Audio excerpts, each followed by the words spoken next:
자, 여러분 안녕하세요. 오늘은 위궤양의 3대 원인에 대해서 말씀드리도록 하겠습니다.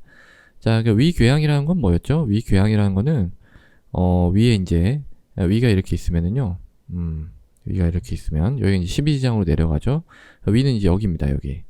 여기가 위인데 여기 이제 점막에 약간 이렇게 푹 패인 이제 그런 병변이 있는 거를 위궤양이라고 합니다.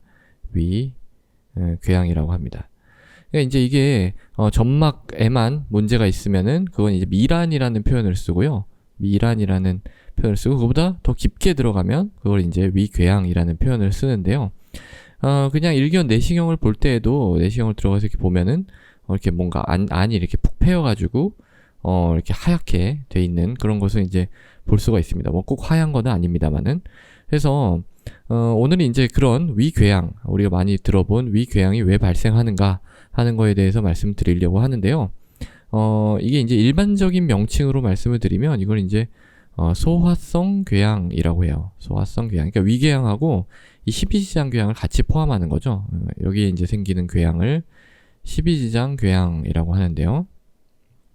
요걸 이제 같이 묶어서 소화성 궤양이라고 합니다. 그래서 결국은 이제 소화성 궤양의 3대 원인에 대해서 이제 말씀드리려고 하는 거예요. 자, 첫 번째는 뭐냐면 헬리코박터입니다. 헬리코박터. 이 헬리코박터라는 균은 이 위의 점막 보다 약간 아래쪽에 이제 사는 균입니다. 그러니까 이제 위에는 위산이 있잖아요. 위산이 있어서 대부분의 균이 잘 살지를 못하는데 헬리코박터는 살 수가 있어요. 그래서 그거에 대해서는 제가 다른 영상에서 설명을 드렸습니다. 거기 살면서 이제 염증을 일으킵니다.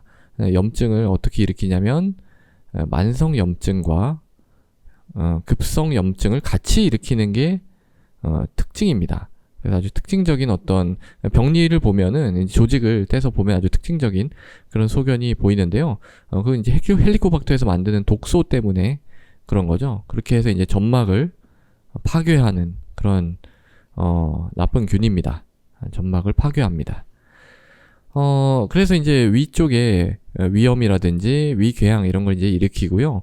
십이지장 쪽에도 이제 궤양을 일으킬 수가 있습니다. 헬리코박터가 이제 이쪽에 가서 살 수가 있어요.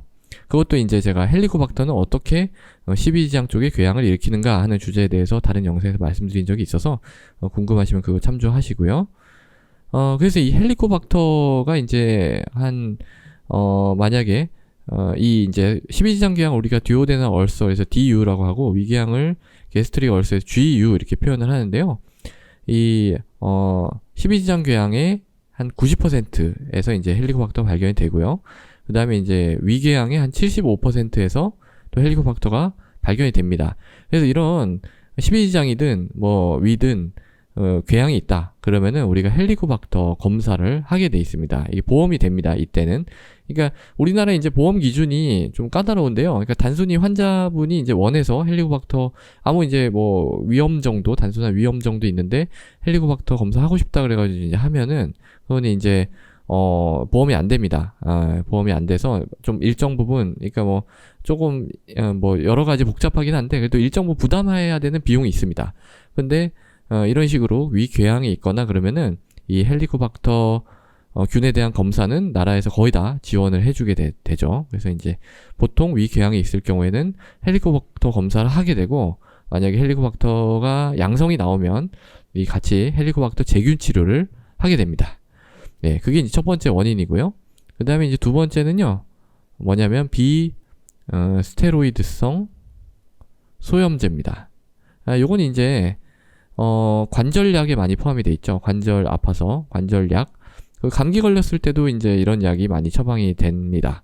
이거는 효과가 좋은 진통제라고 생각하시면 돼요. 효과가 굉장히 좋아요. 먹으면은 바로 뭔가 통증이 없어집니다. 그런데 어때요? 위쪽에 이제 문제를 일으킬 수가 있는 거죠. 보통 이제 콕스1이라고 하는 효소를 저해해서 이제 그런 효과를 나타내게 되는데 요거에 대해서는 제가 다른 영상에서 한번 요것만 정리를 해서 말씀을 드리도록 하겠습니다. 그래서 이게 이제 뭐 꼭 써야 될 때는 이 약을 써야 되겠지만 이 약이 이제 여러 가지 부작용이 있기 때문에 그 부작용 중에 대표적인 또 위궤양이죠. 신장, 콩파 쪽에도 좀 무리를 줄 수가 있고요. 그래서 꼭 필요하지 않는데 그냥 습관적으로 이 약을 처방받아서 이제 드시는 분들은 좀 자제를 하실 필요가 있습니다. 그 다음에 이제 세 번째는 뭐냐면 극심한 스트레스입니다. 극심한 스트레스. 그러니까 이것도 이제 제가 옛날에 이제 스트레스 받으면은 뭐 혈압이 올라가는가 뭐 이런 얘기하면서도 잠깐 언급을 했는데요. 이 스트레스, 그러니까 정신적인 스트레스도 같이 포함이 되는 거예요.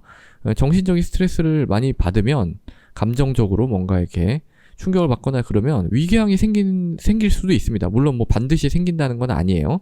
그러니까 몸에 무리를 준다는 거죠. 우리가 이제 정신적인 충격을 받으면 뭐 정신승리에서 끝날 수도 있겠지만 별로 그렇게 좋은 방법이라고 생각하지 않습니다. 그 스트레스 원인을 해결하든지 뭔가 돌파구를 찾으셔야 됩니다. 이 몸에 무리를 줄 수가 있어요. 그러니까 버티면 뭐 된다 이런 게 아니고요. 본인의 어떤 마음을 잘 다스릴 수 있는 방법을 찾던가 아니면 그 상황을 타개하던가 뭐 그런 어떤 방책이 필요합니다. 실제로 이제 이런 경우를 의사 사회에서도 많이 볼 수가 있는데요. 의사들 굉장히 힘들죠. 의사들은 굉장히 스트레스가 많은 직업입니다. 뭐 위, 아래 뭐 여러 가지 이제 압력에서 이제 살아남아야 되는데요. 그 스트레스가 이제 가장 심한 그런 이제 직급이라고 해야 될까요? 어떤 단계라고 해야 될까? 그런 게 이제 뭐 레지던트, 전공의를 할 때, 혹은 이제 펠로우라고 있어요. 펠로우는 이제 옛날에는 별로 안 했는데 지금은 이제 레지던트만 해서 안 되고 점점 더 이제 길어지는 거죠. 이 수련 과정이. 이 펠로우를 해야지 뭐 내시경도 알려주고 뭐 이제 순환기내 같은 경우 초음파도 심초음파도 이제 펠로우 해야 좀 할 수 있고 뭐 이제 이런 식으로 되는 겁니다. 다른 이제 분과도 다 마찬가지예요. 외과도 제가 알기로는 레지던트만 해서는 뭔가 수술을 능숙하게 할 수 없는 걸로 알고 있습니다. 그래서 펠로우를 많이 하는데 요 시기가 굉장히 힘듭니다. 레지던트나 펠로우. 그래서 요때 이제 뭐 월급도 그리 많지 않고 뭐 이제 여러 가지 스트레스 받다 보니까 또 이제 이 시기에는 이제 가정도 많이 꾸려서 의사들이 뭐 아기도 있고 뭐 와이프도 있고 이런 시절이 되는데요.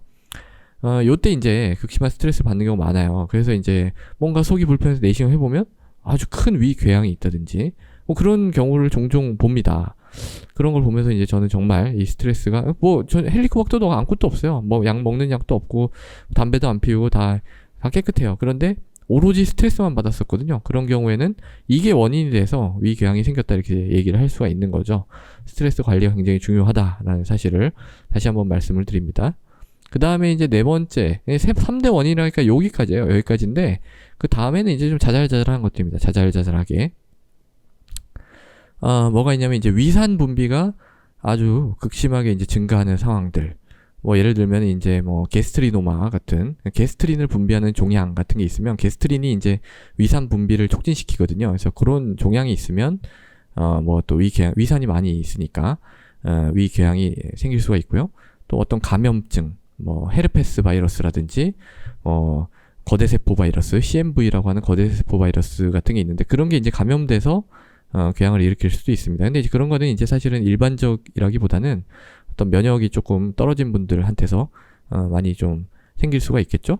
그리고 이제 다른 걸로는 또 뭐 이런 게 있어요. 이거는 사실은 뭐 중요한 건 아닙니다. 그냥 뭐 이런 게 있다라는 정도만 제가 그냥 말씀을 드리는 거고요. 여기 12지장이 이렇게 폐쇄가 되는 경우에 뭔가에 의해서 폐쇄가 되면은 어떻게 돼요? 여기 이제 쭉 역류가 되겠죠. 이렇게 쭉 역류가 되면서 이쪽에 음식물이랑 뭐 여기에 이제 담즙이 있거든요. 12지장 쪽에는 이제 담즙이 분비가 돼서 있는데 담즙이 이렇게 역류해서 계속 이 위 안에 머물게 됩니다. 그러면은 그게 이제 자극이 돼서 또 위궤양을 일으킬 수가 있습니다.